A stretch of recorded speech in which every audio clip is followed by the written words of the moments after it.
აი ეს ქვები, რასაც ხედავთ, სოფლიოში ყველაზე ძველი ქვებიაო. მაშინ, როდესაც ჯერ კიდევ აფრიკა, აზია ერთი კონტინენტი იყო, მთელი პლანეტა ერთი კონტინენტი იყო, მაშინ არის ფორმირებული. ეს ყოფილა სალოცავი შენობა და ერთი კაცი მღეროდა, რომელსაც ამბობენ 9 მილიონამდე სიმღერა იცოდაო. ეს არის ჰამპის ერთ-ერთი ყველაზე პოპულარული ქვის ეტლი, რომელზეც ზის ვიშნუს არწივი გარუდა, რომელსაც ვიშნუ იყენებს როგორც ტრანსპორტს და თავად ამ ტრანსპორტსაც ხო სჭირდება ტრანსპორტი.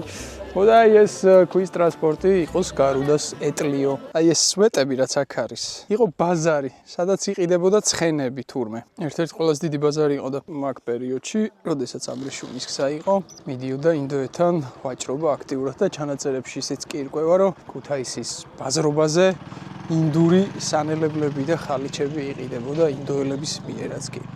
აქ სადღაც მეგრული ცხენი იდგა დარწმუნებული ვარ. ან მე ძალიან მინდა რომ ესე იყოს. ეს ხე მინიმუმ 1000 წლის არის, როგორც ამბობს, 1600 რაღაცა წლის ფოტოებშიც გვხვდებაო. ამდენ სასწაულთან შეხება, მხოლოდ ერთს მასწავლის, რომ საერთოდ არაფერი ვიცი და მცოდნის ოკეანეში ყველა წამი სიახლეა. ყველა სიახლე აღტაცებას იწვევს.